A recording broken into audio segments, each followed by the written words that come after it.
This video was produced by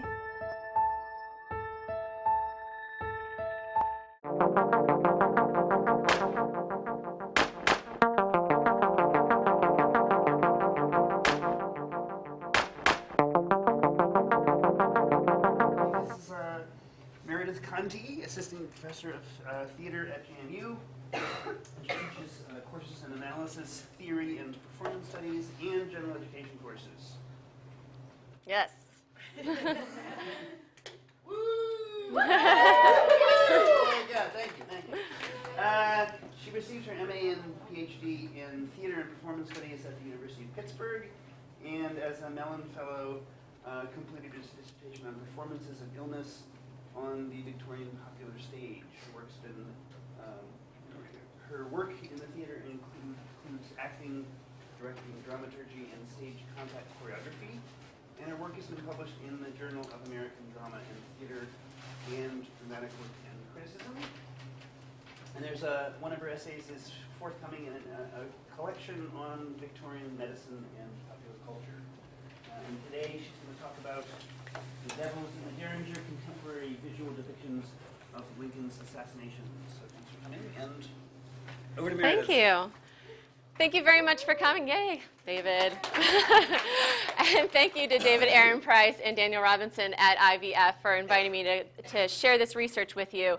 And before we go back to April 14th, 1865, I wanted to briefly introduce the book project that inspired this research. So several years ago, JMU School of Theater and Dance had a rare fall semester in which we did 3 main stage plays: Eric Bogosian's Suburbia, Nilo Cruz's Anna in the Tropics, and then a new work by a JMU alum, Garrett Milton, called For Sale.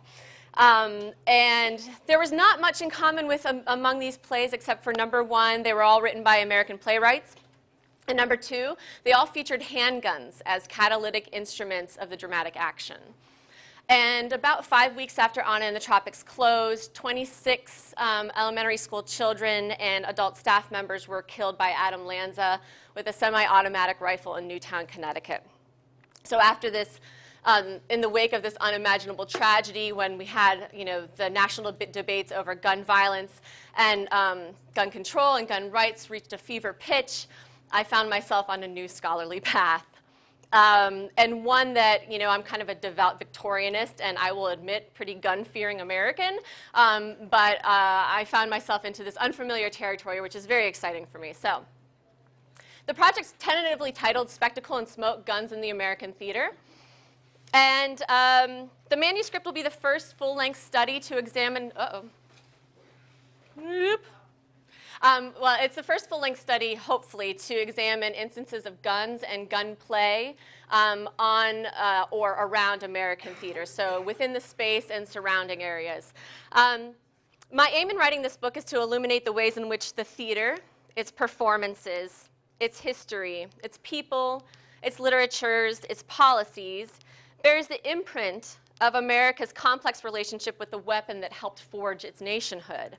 As the oldest form of popular entertainment in the United States and a cultural institution of remarkable pliancy and responsiveness, theater offers a more nuanced, complete reflection of American gun culture than younger but more pervasive media like movies, television, the internet, and video games.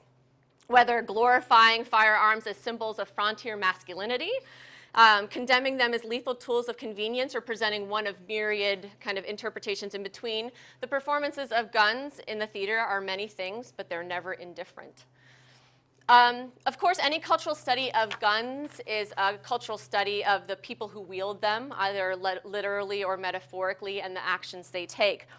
In the case of guns in the American theater, the people wielding the guns are directors, playwrights, and actors, fictional characters and professional sharpshooters, audience members, militiamen, and activists. And so this is a pretty motley crew, but what kind of brings them together is their shared space of the theater.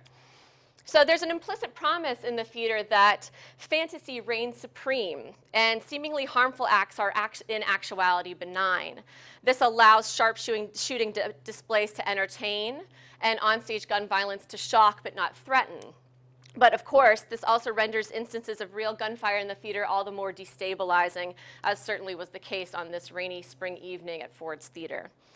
Finally, just to tell you a little bit about what I'm grappling with the gun itself, is that I'm hoping to quote-unquote rematerialize the theatrical gun. Humanities scholars tend to prioritize the metaphorical importance of a gun over its actual materiality, and this is problematic for theater historians in that obviously a gun is an onstage prop. It's a tactile thing that's being manipulated by a performer, and if you've ever been in a theater, when a gun comes on stage, you know it palpably changes the atmosphere in the audience. It has a stage presence all its own. So to neglect a gun's materiality, whether it's made out of flint and metal or rubber, is to kind of neglect the different ways we can think about the uses and abuses of a gun in American theater. So I've been looking into kind of new materialists and what they call neo-vitalists, who are looking at ways to look at inorganic matter. And it's been helping me to understand a little bit more of how I can look at the gun's materiality, although I would never really assert that a gun is kind of an autonomous, non-human agent that's capable of some kind of action on its own. We need a human handler in some way. But I can discuss this manuscript when we do our discussion, but for now I want to focus on the most famous gun in American theater history, a tiny Derringer pistol, no more than 6 inches in length, armed with 1 bullet, held in the hand of an actor, and aimed at the head of a president. How many people need a little bit of a refresher on the assassination? Does everybody feel good? How many would like a refresher? Okay. So, no problem. So the plot to assassinate President Lincoln was actually originally a plot to kidnap him. And for this, Booth, who is the dashing 26-year-old actor on the upper right, got together kind of a group of co-conspirators and abettors across Maryland and Virginia. Most of them were just like Booth. They were Southern sympathizers with, and to use a loaded term, they were white supremacists as well. Of course, there's some scholars that are also pointing to some kind of jealous streak in Wilkes Booth against his brothers. There's some research on that, but generally speaking, I really do think it was motivated by his political and social beliefs about the country. But no matter who helped him kind of before and after, really he was the sole assassin of the president. And so he used his intimate knowledge of the theater and its community of artists in order to stage the assassination at Ford's Theater. So at about 10:30 p.m. on Good Friday, Booth entered the presidential box and barricaded himself inside. He had taken a wooden piece of a music stand and secreted it in the vestibule earlier that afternoon, so he barricaded the door. There's actually 2 doors to the box, and when he entered the second door, came up behind the president and shot at close range into the president's skull, and the bullet went through the back and up and lodged behind the right eye. His knowledge of the play that was happening at the time, which was Our American Cousin, helped him to partially muffle the sound of the pistol shot. He knew that there was going to be a huge amount of audience laughter after a comedic line in Act 3, Scene 2, and he timed it perfectly then. At that point, Major Henry Rathbone, who was in the box, along with Clara Harris, who was his fiancée, and both of them were invited by the First Lady to attend the performance that night. He jumped up and had some kind of altercation and struggle with Booth. Booth wounded him in the arm, actually it was this arm, with a dagger.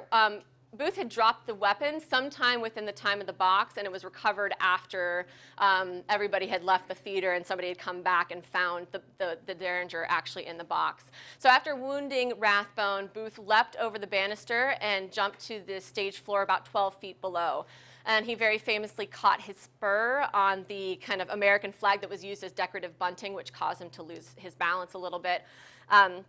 Then he stood up in the middle of the stage and turned directly to the audience, raised his dagger in the air and said, "Sic semper tyrannis," thus always to tyrants, and then ran stage left out the stage door where his horse was waiting in Baptist Alley, and he took that for his escape.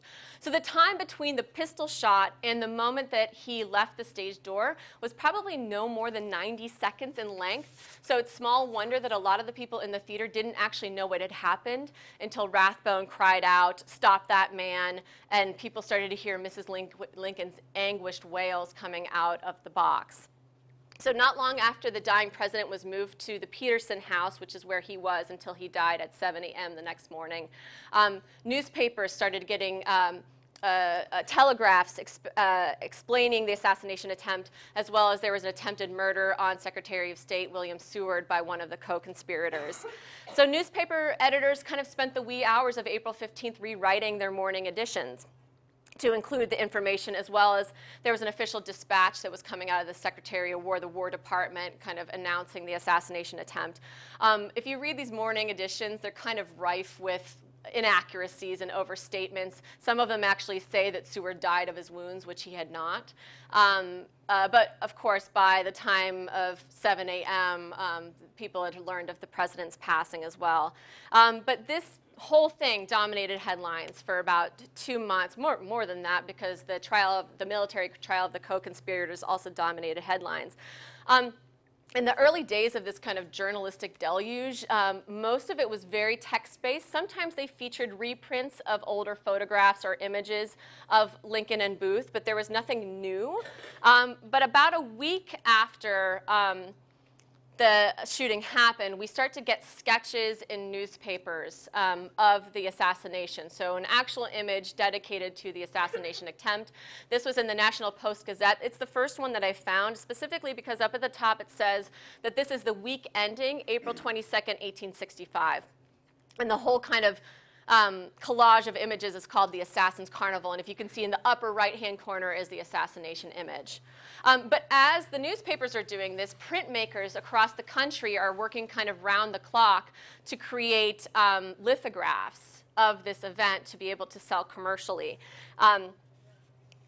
And the first group that did a lithograph of the assassination attempt was actually Currier and Ives. This was copyrighted on April 26, 1865, and it was the very first one. Lithographs, creating a new hand-drawn lithograph in Civil War-era America took about 3 weeks. This took 12 days. So you can imagine how quickly this is being turned around for the kind of public buying craze, if you will, of assassination images and also deathbed images. So as Currier-Ives historian Brian F. LeBeau notes, the public taste for lithographs was the taste for information. And the principal function of Currier and Ives prints, as was the case with lithographs generally in America, was to convey information in a nonverbal form. And American printmakers created a historical record, but they weren't conscious historians. Rather, they were responding to the tastes and demands of a print-buying public that was kind of increasingly interested in its collective self-image. So on the whole, mid-century prints were what one scholar calls deceptively realistic, to the point of almost verging on the idea of repertorial, which is interesting considering that photography was booming during this period as well. So it tended to be that viewers viewed these images then as now as some sort of historical accuracy, but also that they kind of adopted and dealt with the ideological underpinnings of all of the pictures. So this Currier and Ives print, which was created concurrently with a Lincoln deathbed print, so imagine trying to create 2 lithographs, hand-drawn lithographs in about 12 days, was released, and it lacks that immaculate realism that Currier and Ives tends to have, but perhaps that's because of the accelerated time.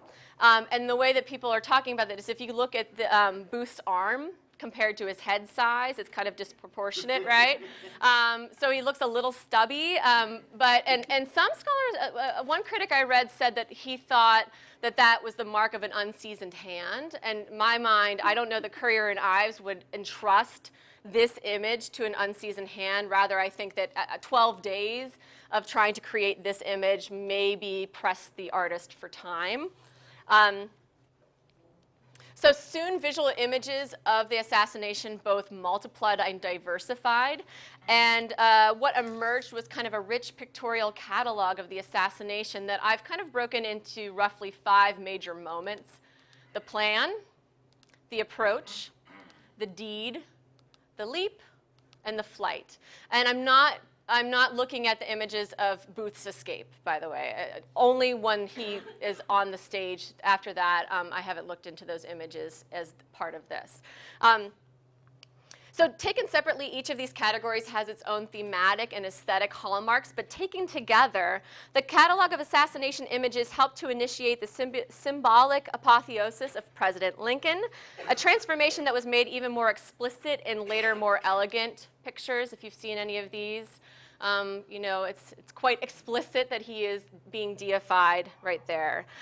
Of course, as Lincoln is elevated to unimaginable heights, Booth is cast downward into hell. As historians have long noted, 19th century anti-theatricalism kind of peaked in the aftermath of the shooting. You know, how dare a sitting American president die in this very unglorified way in a theater? Goodness help us. But the role assassination images played in the public damning of Booth's profession is kind of largely underdeveloped, and it's surprising given how much assassination scholarship is out there. On the whole, assassination images are underutilized by historians, and even when they're featured in text, maybe one or two of them, they just have a footnote. They're not, they don't receive any kind of real curating or analysis beyond kind of a general description and maybe a stab at some symbols. So as I hope to demonstrate, these images need to be reappraised as cultural artifacts of historical significance and rich meaning. And we're going to start with the approaches. So there's three images up here that I have dated as 1865. The one in the lower right-hand side was reprinted in a 1902 text, but I'm not sure of the original date. And the two in the center are also unknown. I think when I get a chance to go to archives, those will become clear, I hope. And I'm not including them to be kind of flippant about dating, but rather to show you how very similar the kind of visual narrative of these approach images is. So the first thing you probably notice is, where's our perspective? Where are we? We're behind Booth. We're behind Booth, either what you can imagine is on the back wall of this very, very small box, or literally in the top center one kind of creeping behind him. The only one that's not behind is that middle center one in the bottom. And Booth is right here. It's hard to see him. He's like there, and you can see his dagger in that hand and his gun in that hand. Do you see him? Okay. So we're kind of voyeuristically watching this approach, but we're powerless to stop it, of course. And so it kind of gives us a real sense of dramatic action and tension.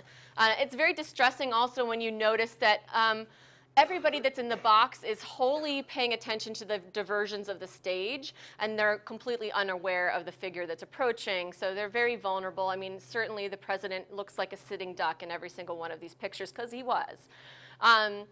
The other idea that I've kind of been playing with is how active the body of Booth is compared to kind of that relaxed passivity of the president. So Lincoln, these images derive the dramatic tension from our fictional position kind of as this powerless witness. The images that comprise the next category, not surprisingly, are the most plentiful, and this is not all of them. By the way, I'm kind of selecting images for you, but this is the deed actually happening. And so there's a lot of things to kind of bite into, but I'll just highlight some of them. First, artists kind of routinely collapse the time between when the gunshot went off and when Henry Rathbone stood up and tried to struggle. And there's probably many reasons for that. It makes a more interesting picture to see that somebody's actually standing up as the gun is going off. It provides a little bit dramatic tension that maybe he can stop him. Obviously, we know that that didn't happen. But that collapsing of time also then creates a repeated image of masculine action and almost anticipatory action and courage against female inaction and fear.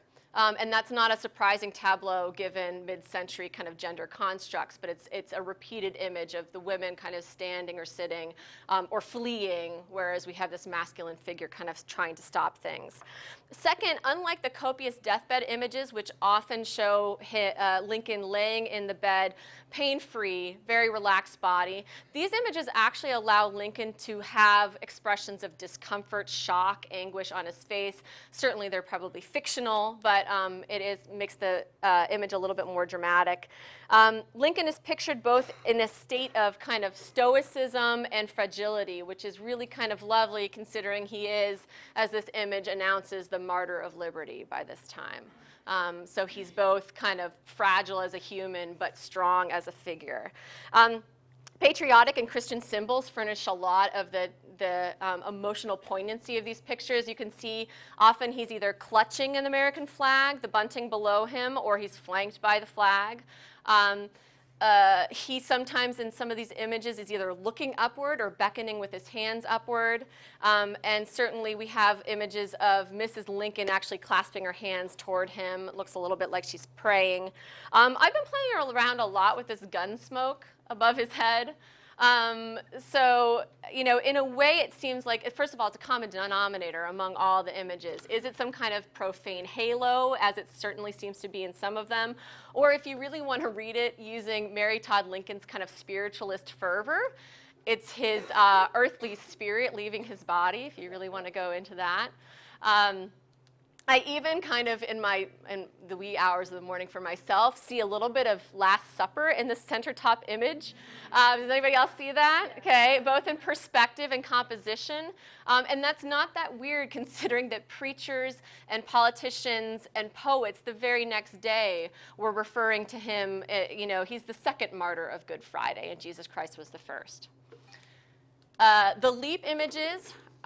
You know, once both leaped on the stage, at least the people in Ford's Theater knew that there was a change in the program, although still some people didn't exactly realize what had happened.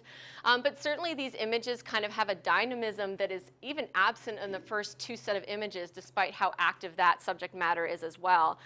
But here we're thrust into the realm of a melodramatic play, where basically the villain is getting away with some kind of daring feat of physical agility. That kind of association is strengthened by the idea that even in this lower right-hand one, he's making eye contact with us. He's kind of brazenly making eye contact with us in midair as he's jumping down, which to me kind of reflects the melodramatic villain of the mid-19th century who often communicated directly with the audience through asides. It's almost like a theatrical aside that a villain would do. And then you just look at him. I mean, he's wearing the dark clothes, he's got the jet black hair, the masculine brow, and the all-important mustache with which to twist. I mean, he certainly looked like this. His brow is strengthened, though. In almost all of the images, John Wilkes Booth was kind of a matinee idol who had almost a feminized face, and they certainly kind of play up his brow. Though it seems kind of that it stands out in this collage of images. This one down at the bottom has that more romantic aesthetic going on to it. And this was in keeping with the images that I found from Germany and France and England that were depicting the assassination. So there were images coming from other places. And then the final kind of set, well, not the final one, second final one, is the moment on the stage. So this is his escape. What I do want to play with you guys is a little bit of playing with this historical accuracy. I'm certainly not a stickler for historical accuracy in these because the artists weren't, and that's not actually their cultural import. But if I asked you, what is here in these images that is not part of the historical account?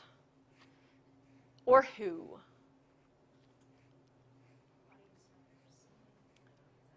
Oh yeah, well, yeah, with all of these kind of on the stage images, we finally see the audience reaction to what's happening. There's an extra person in the box.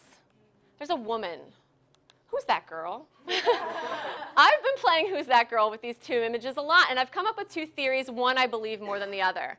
The first idea is that it could be Laura Keene, and again, it's the idea of collapsed time. So Laura Keene was the lead actress in Our American Cousin, and after the president was shot, Clara Harris shouted out, "We need some water." And she ran off stage, got water, and took it up to the box for the president, and very famously asked if she could cradle the president's head. He was already laying on the ground, and Mrs. Lincoln was too distracted with grief to connect in that way. And so she cradled the president's head on her lap, and there was a lot of commentary after it happened that, oh, how dare we let a female actress cradle the president's head. But so it could be the idea that we're, again, collapsing time. We're just acknowledging that somebody else was in the box. I think it might be somebody else. I think it's Columbia. I think it's Lady Liberty. This is an image from 1861, and just notice kind of the composition, and then look at this lady up at the top. I think it's a mythical kind of inclusion of a mourning figure who's mourning the country's loss. This one's a little harder to do. So this is probably Clara Morris. This is the Mrs. Lincoln. This is Henry Rathbone. There's a woman back here who looks like she's in robes, and her hand is like this. Again, kind of in a symbol of mourning or anguish. And so, you know, Lady Liberty was on people's minds, and certainly if you look at the image in the top right, that was published in Harper's Weekly on April 29th, and it is Columbia leaning over Lincoln's casket. That little mist coming out, again, we could go super spiritual on this, but it's probably supposed to be Gunsmoke, but again, it lends to this idea of her beckoning upward and mourning. So the last images I'm going to kind of invite us to look at are my favorite, and they're the first ones, the plan. So lest you think that Booth was just kind of connected to the devil in a kind of implied sense, I invite you to look at the images. Yeah. So I've read certain historians that say that these are certainly not the only two images that connected Booth with the devil. They're the two that I've gotten my hands on, and I hope that if I get a chance to go to some archives, I might find some more. The first one is, you know, basically created through a double exposure photograph. So the left image is actually a carte visite that we know was created, well, it was sold by a company in London. And then through kind of techniques, they've put his Derringer pistol is now in his hand here. His dagger is down by his side, and our devil is whispering into his ear. And that was sold by a New York firm. Weirdly enough, if you look at the image closely, the devil is actually unclothed on the top. He's got quite a nice bicep going on. And so I didn't understand why that was to be so. I mean, I don't know that I had any kind of preconceived notions of devils being dressed or not dressed. But so I started looking around, and this is a total stretch, but I figured I would show you guys anyway. That I found an image. It's actually a painting called The Sermons and Deeds of the Antichrist. And, you know, he certainly has the kind of same relationship to the person going on. And these were sold and collected by people. The other one is my favorite, absolute favorite image. So I wanted to play around with like just getting your impressions. What's going on in this image? You can be very literal about it. So what's going on? Yeah. Okay, so what's a peacock feather? What are some kind of connotations? What do we have? What's our what do we think peacocks are? Vain, yeah, proud. One of the 7 deadly sins. Good. Where is it? Not only is it clutched between the horns of our very ugly devil, it's actually writing on his head. I mean, there's a sense that it's either hovering above the forehead or it's literally writing on the instructions of the deed into his conscious or unconscious mind. So we have there first the image of the peacock feather. I've had it from a costume designer in my department, Rebecca Lustig, that peacock feathers are rarely used in onstage costumes. It's bad luck. It's bad luck. So there's a theatrical layer as well that perhaps this artist, McGee, knew that that's an omen that we don't put on the stage. What else? Yeah, Braden. The devil's pointing towards the handgun. Yeah. Yeah, and that's why I titled this talk, Devils in the Derringer. He's literally pointing into the Derringer, and then his other finger is gesturing to Lincoln, who is obviously not knowing what's going on. Anything else? Okay, yeah, which is interesting considering Booth's kind of racist tendencies as well, yeah. Either the devil is very well dressed or he's in a costume. Oh, yes, okay, so I was grappling with this costume as well. At first I thought it was kind of supposed to be medieval robes. There's a kind of a pointed sleeve going on. So that was my first thought, but then I know better than to just go with my first thought. And I asked 2 costume designers in my department, and they helped me out very much. The first one is Pam Johnson kind of hazarded the idea that it could be, because it was belted, it's a belted tunic. Is it kind of a nod to a Turkish dress, kind of an Eastern dress in the 19th century, thereby connecting them to paganism? The one in the kind of the center and the upper was a thought that I had, which is that Booth was connected to the Knights of the Golden Circle. At least people assumed he was part of the secret society that had secessionist leanings. And so could it be some kind of secret society robe, which is what you have pictured. That's late 19th century. And the last one is my favorite, which is it's a Shakespearean actor costume. They wore belted tunics all the time, particularly as melodramatic villains in Shakespearean pieces. So again, a link to acting. At the bottom, that's Edwin Forrest, and at the top right, anybody know who that is? That's Booth's brother. Yeah, that's Edwin Booth. Supposedly the better actor, but not the more handsome one. Okay. Let me see if there's anything else I want to talk about. Oh, and what about his expression? What does Booth look like he's doing? Oh, interesting. I heard both of the answers that I kind of was grappling with. So the only person that I've read that has talked about this image said he thought it was a look of contemplation, like he's actually thinking about it. I kind of lean toward Meg's assertion, which is the idea that it's almost vacant. It's almost like being hypnotized, that he's very open. And the reason why I like this interpretation is not because I think the other one doesn't work, but if you think about the reputation of a 19th century actor. And of course, this is before psychological realism and the idea of, really giving yourself over to a character.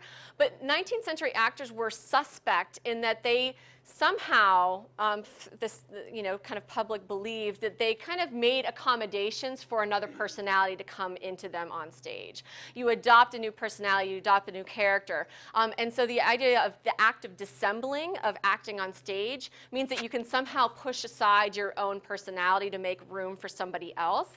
And if you go into kind of the Puritanesque version of this, this is the idea of almost an act of possession. And so again, I think that this image is doing a lot of different things, but one of them is the very reason why Booth is an actor and good as an actor is the same reason he's susceptible to the devil's kind of influence. Yeah? Is his hand like behind his back? Yeah. Yeah, he's got his hand behind his back, which is again mimicking the picture that we just saw. He also had one hand up here and one hand on his back. Yeah? I was just wondering if you had thought at all about the physique of the devil in comparison to the last one. He's very much more emaciated almost. Mm-hmm. Not as like physically imposing. Yeah, I actually was thinking about that in this one, it's, I mean, first of all, he looks similar to Booth, in the mustache and kind of the intense brow.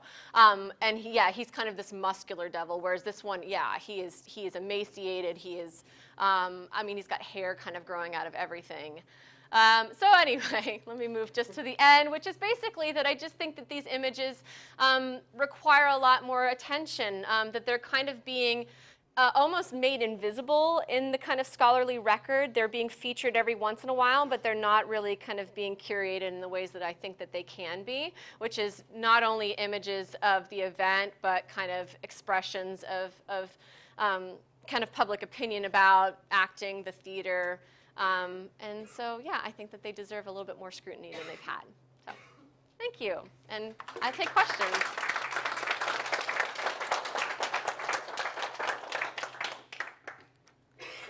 Questions that I can answer? Yeah. And I know some of them are unknown, but what amount of coverage, what kind of images did we see?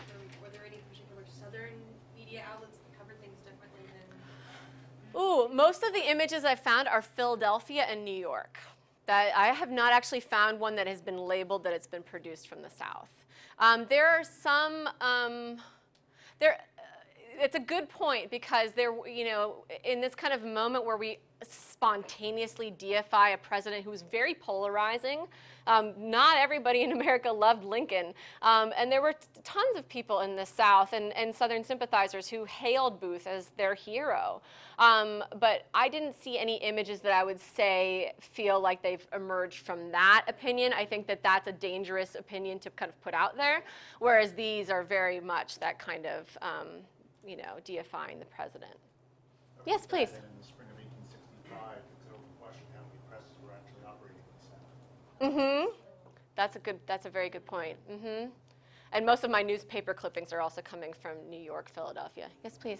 I've read accounts, and I think it was on the Ford's Theater website, that Ford, and I'm not sure that's where I found it, that rather Booth had opened the door to the box down below and handed his card to the guard, and the guard, then seeing who it was, passed him through. Yes, that's actually true.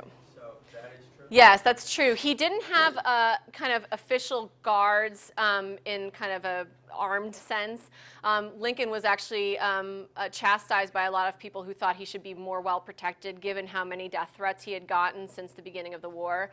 He was there. There was somebody who actually escorted him to the box and then left, who was kind of what we would consider more of a Secret Service type of person. The person sitting outside of the vestibule door was kind of like a valet or a butler figure of some sort. And yeah, Booth supposedly handed, and there's several eyewitnesses that said that he handed a card, a calling card, and said he would like to speak to the president. And yes, he was passed through that extra door. Yeah. There's also kind of lots of debates about a lot of the points of the assassination. One of them is that there was a hole that was bored in the door, the most interior door. Somebody had bored a hole in it, so it's almost like a peephole, and you can see the people sitting in the booth, or in the box. And some people believe that Booth did it that day when he put the piece of the music stand in the vestibule, that he had also made the hole in the door. But there's also a couple of people who worked at Ford's Theater who claimed that that was done by the management so that they could kind of see if anybody needed anything in the private box. But the door with the hole is still at Ford's Theater at the museum, which is in the basement. Yeah? With any other president who's been assassinated, have there been, like, I guess with photography now, there's not as much to, like, insert as an artist like they could with these drawings and lithographs and things like that. But are there any parallels, I guess, between the way Lincoln's assassination was depicted and, like, other maybe presidents with photography or anything like that? It's a really good question. I mean, I know that there's a tremendous amount of scrutiny over the photographs of the Kennedy procession. But other than that, I'm not sure. Lauren might actually, I was going to throw it to Lauren, who's actually the dramaturg. No, if you don't know, it's fine. Well, actually, Garfield was assassinated in 1881, and the media does kind of have a field day with making a caricature out of him, because he was this, like, crazy fundamentalist. But just from what I've found in working with the assassin stuff, I haven't seen anything done to this degree of coverage. Yeah, and the way I would interpret that is we have a nation who's gone through 4, 5, even longer than the actual term of the Civil War, being in a tremendous amount of strife. I mean, on April 11th was his last public speech. Right before that, Richmond fell. I mean, we are right at, I mean, people are exhausted, and so this just kind of was that last moment. And so I think that this, there's so much attention on Lincoln already that to have this happen, and it's the first successful attempt on a president's life. Right? Yeah. By the way, I'm talking to Lauren Chapman, who is the dramaturg for Assassins. The School of Theater and Dance is doing the musical Assassins, premiering on Friday? Yes. Friday. So if you're interested in all of this, please go and attend that play. What other questions? Yes, please. A comment and a question then related. About the Kennedy assassination and also, both JFK and RFK. I know that there is, there's one particular image that was pretty mass-produced. It's not it's not a photograph, but it's of the two Kennedys kind of side by side, and it looks like the benevolent Jesus, of the 40s and 50s. The kind of image I'm talking about. They're looking off to the horizon at a 30-degree angle. And so that was one, whenever I see it, my grandmother had it, in her kitchen. Right. But whenever I see it, I also see the kind of, the same kind of, benevolent Jesus of that era. And then my question then, right, is that also, these depictions of Lincoln's, good death, right, which was all the rage during the 1860s. Yes. I shouldn't say all the rage. But, right. It was an aspirational, The aspiration, right? So like, you know, I noticed with like the good death pictures, again, the theme was a very kind of Catholic theme, right? Mm-hmm. Am I right in saying Well, that? I'm kind of surprised by that because at the time there was this kind of anti kind of Catholicism, or at least kind of, you know, indifferent. You know the two images I'm talking about? The ones that I showed at the beginning where there's the angels kind of coming down. Yeah, one of them is, yeah, the one on the right specifically, yeah. Yeah, you know, I haven't looked into the deathbed images as much, although I do, what I found fascinating about comparing the deathbed images to the assassination images is that there's actually a full book and many, many articles about the Lincoln deathbed images, and these do not get that kind of attention. There's a book called, it's called About the Rubber Room, the idea that the room that he died in the Peterson house is tiny. Has anybody been to it?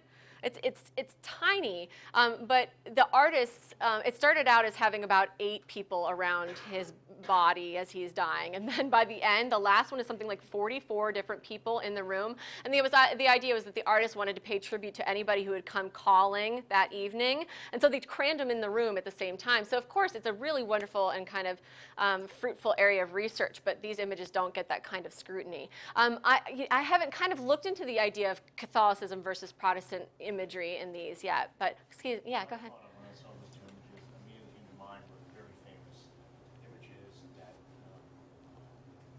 at the end of the American Revolution. The George Washington ones? And Franklin. Mm-hmm. If I remember correctly, one of the images you posted had a little image of Washington. Yes. So that's what I interpreted it to be. It's basically ripping off what has already sort of been established sort of American. Yeah. Graphic tradition. Not only that, but they actually have one of the 2 presidents, Lincoln and Washington, raising up together. There's another image of that one too. So yeah, yes. Has there been any academic research into the implications of how the devil is depicted in those 2 images? Because there is a racial implication, and it's almost excusing. It almost seems if we go with he looks vacant, he looks like he's possessed. That it's excusing his culpability. And you know, you can even draw that into modern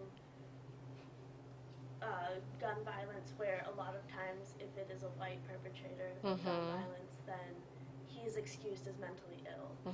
So that almost seems like a very, very early account of a very modern depiction of gun violence. My sense of where this is going personally for me is actually that it might not, that this kind of work that I'm doing might not end up in the book. As I was kind of telling a couple people beforehand, what I'm trying to assert in the book, this doesn't kind of neatly fall into. It feels like a project unto itself. And so I might work on this as an article, in which case it might solely be, if I can find more images of Booth with the devils, it might solely be on those images of him thinking about the deed, because I think there's just so much there.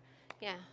Just in thinking about the devil and Booth, I would look at Faust and Mephistopheles, because I was just thinking of Delacroix's illustrations of Faust, and which is again about the same 1830s, 1840s, and he looks a lot. It's a very, I mean, like, there's all sorts of iconography in the devil there that has its own long tradition with the Booth. I think if you put them together, it just makes me think of the illustrations to Faust that are coming out in incredible amounts, and it wouldn't surprise me if Booth at some point played Faust. Something, So yeah. I think that the Faust angle, both visually and in theater, would be helpful. Yeah. Cool. Hi. I just have a comment, and I could be dreaming, but that one image that you have that might be Columbia or with her hands Yes. reminds me of a Caravaggio painting of the Entombment of Christ. And there's, I know, the manuscript is in the back, you know, with his hands. Okay. And, you know, I'd like to see them side by side, but it might be something worth looking at. Okay. I'm writing these down. Can we see that one? Yes, please. Let me. And what's interesting about that one too is it's one of the most romantic of. We'll go back this way. Well, this is the blow up of it. So if you want to see the full, it's this one right here. It's the only one that I've found of him on the ground before he's able to rise up. So it's showing his fall, which. We were just talking about this. So yes, it's interesting. If you listen to a ranger talk at Ford's Theater, they say potentially broke his leg in this fall because it might be Booth himself, but other people said that he had fallen, that a horse had fallen on him on his escape, and that's what broke his leg. Because some people point to the idea that he scampered off pretty well on what was supposed to be a broken leg. I still think that this is the moment that he broke that bone. It was a small, it was a fibula, right, about 2 inches before the ankle bone. So he could have done this on that leg. It would have been excruciating, but imagine the adrenaline of the moment. You could power off a stage if you had just killed the president. I mean, I would think so. So yeah, I still think this is the moment that it happened, but there's a couple people that are holding out on the idea that maybe it was that his horse fell on him during his escape. So that's the image of that one. And the other one is actually in the previous group of him falling with his boot getting caught, and she's up there. So let me go back to the one that you guys were talking about. Do you want this one or the close-up? Close-up? I mean, she's so different than the other two women in the. But the thing what I can't get over is the smoke seems to be emanating from her hands and coming off into the distance, because everyone else there was all the halos of smoke on the head, which makes sense, but this is completely different. Mm-hmm. Well, there are accounts, lots of people that had seen this moment said that when the moment that they realized something had happened, because they heard the pistol shot, but they're in the theater, so they were trying to kind of conceptually put, oh, maybe there's something that's going to happen, or maybe a gun misfired that wasn't supposed to. It was they said the blue gun smoke that started to float out of the box was the moment that most audience members realized that the noise had come from the presidential box, and that was what happened. My only guess with that, and I agree with you that the position is different, is that we're at least. So we've had the gunfire, we've had the struggle with Rathbone, we've had him getting to the edge of the box, falling over it. So maybe it is floated up away from the head of the president at this point, but I think that there's a reason why the smoke is connected to her. Yeah? It kind of looks like to me, can you go back to the close-up? Yeah.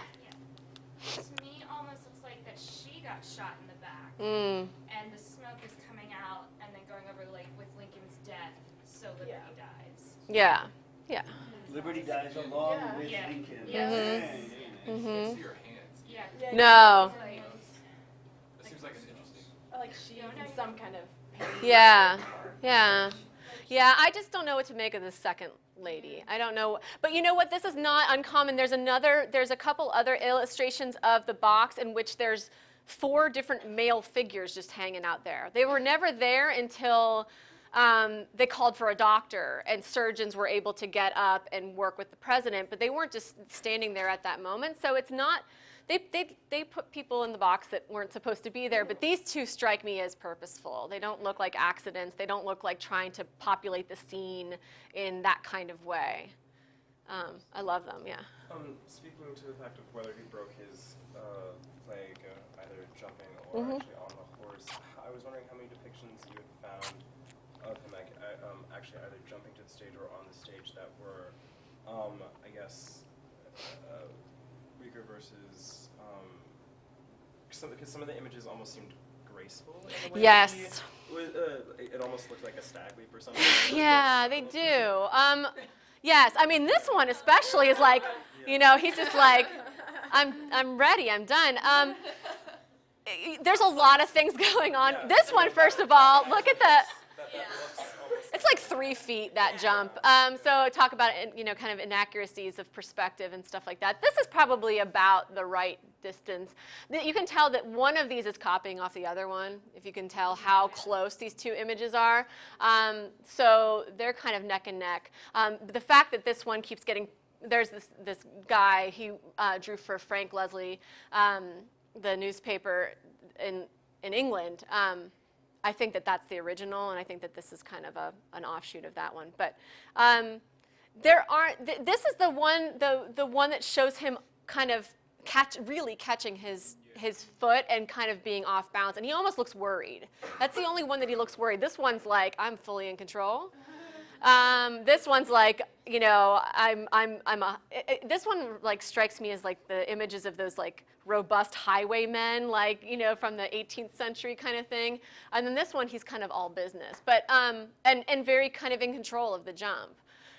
So no, there haven't been a whole lot of ones where they show that kind of stumble, that like chink in the armor of him being able to get on. This one's really interesting because the spur is down here. So the spur that he supposedly caught is laying down at the bottom. Sean? I just can't see. Maybe do we know where the bottom one is from?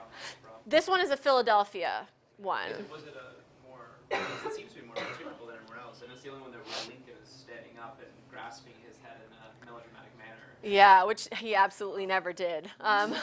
Unfortunately, I mean, the moment that he got shot, he, you know, lost consciousness, and that was the last time. So, so I'm sorry, Sean, what was the observation? I mean, I was just wondering if it was from a different sort of induction or featured a different thing, because it seems to be a very different representation of the assassination. Yeah, that I just know that it came out of a Philadelphia printmaker. But I'm not sure any more about why the composition was done that way. I mean, somebody actually has that one featured in their book, and they say that it is the most kind of inaccurate moment, and the moment that's playing to even Lincoln being almost aware of his demise, that kind of standing up. And this pose, as we know in American theater when we did melodrama, is kind of a really kind of perfectly, you know, it was the physical representation of that kind of emotion. And to have his wife kind of hanging on his body, yeah, it's a different image. Would have they had access to photos of the architecture, or would they have known the architecture? Because they should have. No, it's extremely varied. And this is only kind of a handful of them. If you look everywhere, there's something different. So, you know, in this one, we've got kind of the same pattern as under here, but it's missing all the bunting. The bunting was there and here and here. It's halfway here, and this is the one where he's very famously clutching the American flag as he's being shot. Yeah, the architecture is really different. You know, even the idea of how big the box is kind of changes per image as well. I don't know how common photography of that particular box is. Certainly the day after, there were photographs taken of the box as well as the exterior of Ford's Theater in their own kind of mourning bunting, all of the black crepe that was hung on the theater afterward, but I don't know that there was access to photographs specifically of that box beforehand. Yeah. The one with the woman with their hands in the Yeah. Oh, what year was that? That one, 1865. Oh. Yeah. Because it looks like the woman with her hands in the air has almost a completely different era of clothing. I know. I was playing with that. This one, to me, if you can see him right here, he almost, this is a very romantic, I mean, he's got kind of, it's really hard to see on this, I'm sorry, guys. His shirt is like open and romantic. It's not that very kind of constructed, tight 1865 outfit. And everybody else is kind of dressed the same way. This one doesn't feel to me to be exactly in that era. This one is circa 1865, but I think that gown is supposed to, again, I'm wondering if the gown is this.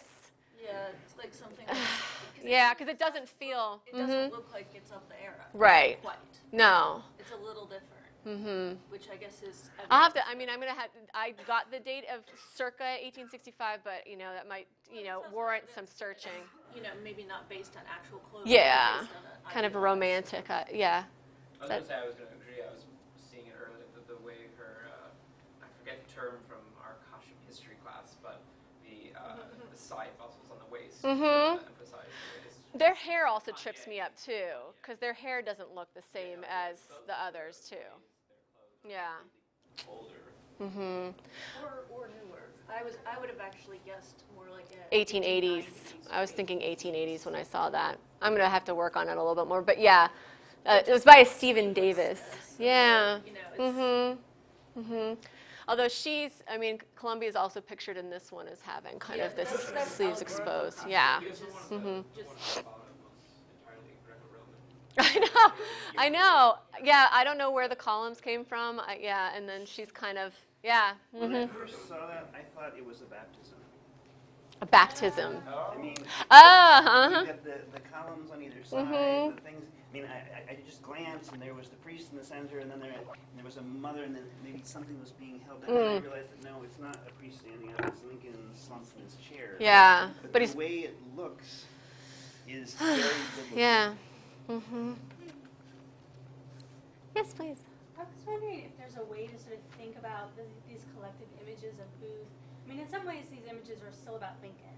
Mm-hmm. But one of the interesting things about this assassination is that the public never really got their comeuppance with Booth in the way that they did with other assassins, right? So, like, after Garfield's assassinated, Guiteau was, like, on trial for a bunch of weeks, and they can hear all these crazy things that he says.